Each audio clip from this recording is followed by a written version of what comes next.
Hey there, actually allthingsdenture.com. This is the first phase of surgery for this patient, Aaron. This is a preoperative photo with his partial dentures in. You can see the flaring of those maxillary anterior teeth.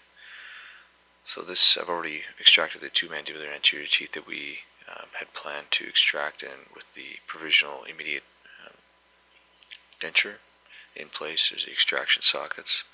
And I'm just going to review the maxillary extraction series. We start off with periotomes. We're going with an atraumatic extraction technique, just using periotomes to sever the PDL fibers.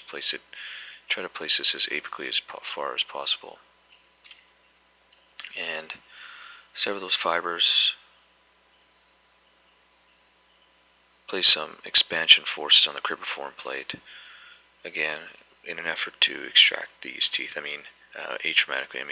It's no secret that they are periodontally involved, but any little thing to speed up healing, in this case because this gentleman's going to be undergoing a second surgery to remove his posterior teeth. So we're just using forceps to extract. I was reviewing the video and normally use a straight forceps, but that's for some reason that was handed to me and it worked at the time. This is just reviewing. You can see the attachment loss, the calculus on that canine. So again, just elevating. It's a 77R, and then normally you would use a straight forceps on the anteriors. We have an upper slightly curved one. It works. So we're going to wait for 6 weeks, see how much healing and resorption of the anterior ridge we're going to achieve after this surgery and placement of his immediate dentures. And then when we go to extract the posterior teeth, we'll see how much we may need to remove, do pre-prosthetic surgery in the anterior maxilla. May have to do some bone removal.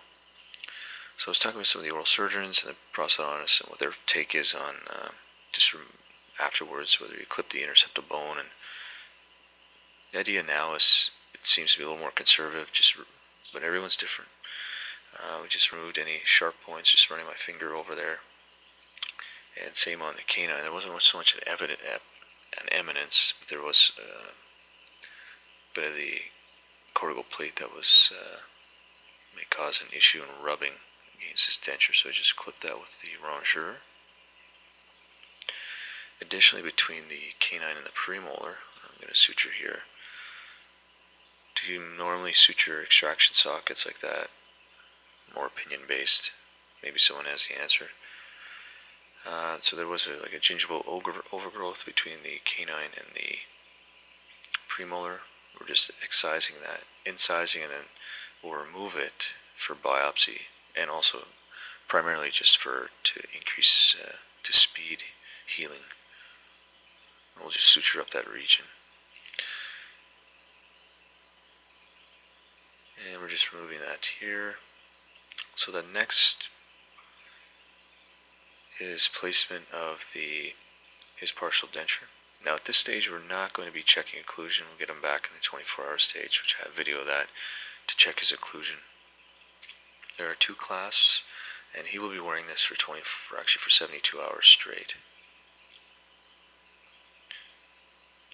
So here is, actually this is at 72 hours, so he healed up quickly, and he's happy and excited to move on.